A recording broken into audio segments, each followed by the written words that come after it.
Hello and welcome back everyone to Ritu academy. स्वागत है आप सभी का। तो आज हम बात करने वाले हैं नवोदय विद्यालय समिति की तरफ से जो वैकेंसीज निकली हैं, नॉन टीचिंग पोस्ट पे ये वैकेंसीज निकली हैं, तो उनके बारे में डिस्कस करने वाले हैं। वैकेंसीज जो हैं वो किस किस पोस्ट के लिए हैं एक बार देख लेते हैं। Recruitment of assistant commissioner, female staff nurse, assistant section officer, audit assistant, junior translator officer, junior engineer civil, stenographer, computer operator, catering assistant, junior secretariat assistant, HQRO cadre से और junior secretariat assistant JNV cadre से, electrician cum plumber, lab attendant, mess helper and multitasking staff. फिर है आपका HQRO कैडरे में NHQ regional officers and Jawahar Navodaya Vidyalaya of Navodaya Vidyalaya समिति। तो ये सारी हैं। और ये कहाँ से पब्लिश हुई है आपकी? ये पब्लिश हुई है रिक्रूटमेंट आपकी नोएडा उत्तर प्रदेश से।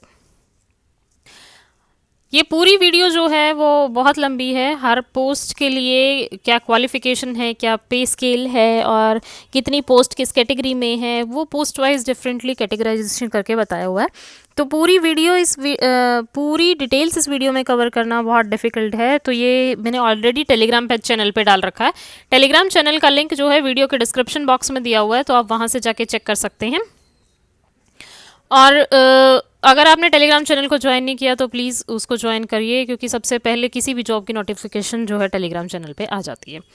तो कैडरे वाइज दिया हुआ है कि कौन सी पोस्ट जो है किस कैडरे के अंडर आती है, तो ये पूरा दिया हुआ था आपका। फिर नीचे एक बार देख लेते हैं कि assistant commissioner group A post code 01, इसके लिए जो है आपका जनरल कैटेगरी से 3 वैकेंसी है, OBC से 1 वैकेंसी है, ST से 1 वैकेंसी है। टोटल आपकी 5 वैकेंसीज हैं। OH से भी आपकी 1 वैकेंसी है। ठीक है। इसी तरह से असिस्टेंट कमिश्नर वो ग्रुप ए से था।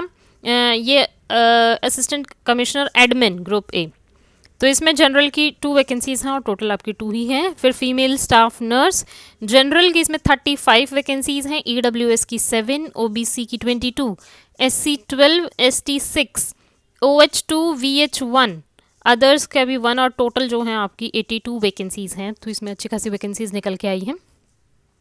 फिर इसी तरह से हर पोस्ट के लिए डिफरेंटली आपको बताया गया है इस पोस्ट कोड के लिए, और कितनी किस कैटेगरी में आपकी वैकेंसीज निकली हैं ये आप देख सकते हैं।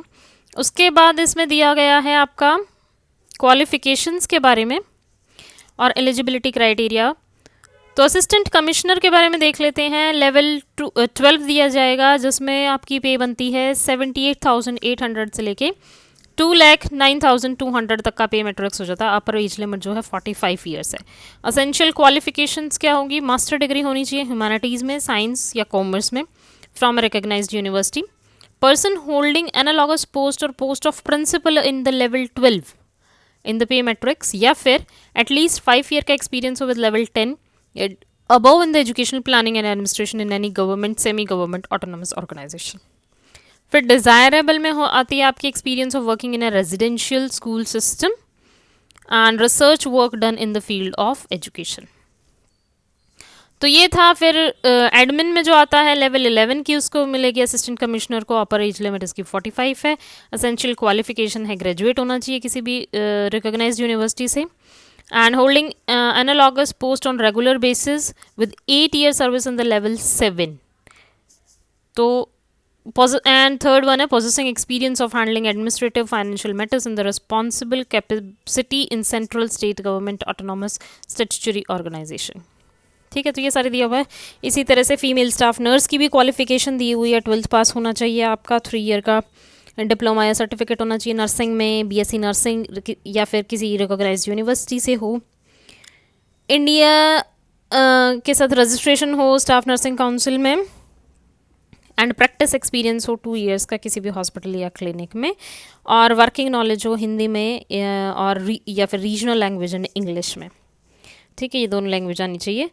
तो ये पूरी डिटेल्स जो हैं आप देख सकते हैं टेलीग्राम पे, आपको PDF मिलेगी, तो वहाँ से आप जाके चेक कर सकते हैं।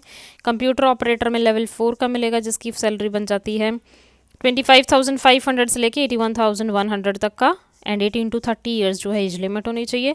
डिग्री हो किसी भी रिकग्नाइज्ड यूनिवर्सिटी में, स्किल हो वर्ड प्रोसेसिंग में, डाटा एंट्री में, और 1 ईयर का कंप्यूटर डिप्लोमा हो किसी भी रिकग्नाइज्ड यूनिवर्सिटी से।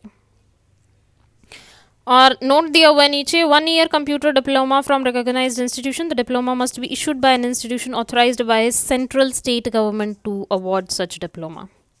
ओके, सो फैमिलियरिटी होनी चाहिए सॉफ्टवेयर पैकेजेस के साथ। तो ये कंप्यूटर ऑपरेटर के बारे में था। इसी तरह से बहुत सारी दी हुई हैं आपकी। फिर एज रिलैक्सेशन का क्राइटेरिया नीचे दिया हुआ है, और कौन सी कैटेगरी में, और फिर मोड ऑफ सिलेक्शन दिया हुआ है आपका कि शॉर्टलिस्टेड कैंडिडेट्स को कैसे इंटरव्यू के लिए बुलाया जाएगा। पहले कंप्यूटर बेस्ड टेस्ट होगा, उसकी परफॉर्मेंस के अकॉर्डिंग फिर उन्हें इंटरव्यू के लिए बुलाया जाएगा। तो ये सब कुछ है, इसकी डिटेल्स जो है आप चेक कर सकते हैं पूरी PDF में। फिर स्कीम ऑफ एग्जामिनेशन भी दिया हुआ है कि किस पोस्ट के लिए क्या एग्जामिनेशन स्कीम रहेगा। तो ये सब आप खुद से चेक कर लीजिए कि, और बहुत अच्छी अपॉर्चुनिटी है। जो भी नॉन टीचिंग वैकेंसी में जाना चाहता है, और तो ऑलमोस्ट सारी ही पोस्ट निकली हुई हैं, परमानेंट जॉब है, तो बहुत अच्छी अपॉर्चुनिटी आई है सबके लिए। तो आज की वीडियो में बस इतना ही। वीडियो अच्छी लगे तो प्लीज़ लाइक ज़रूर करना, शेयर ज़रूर करना। चैनल पे फर्स्ट टाइम आए तो चैनल को सब्सक्राइब करना, एंड टेलीग्राम चैनल को भी ज़रूर फॉलो करना प्लीज़। ओके, आज की वीडियो में बस इतना ही। Thank you.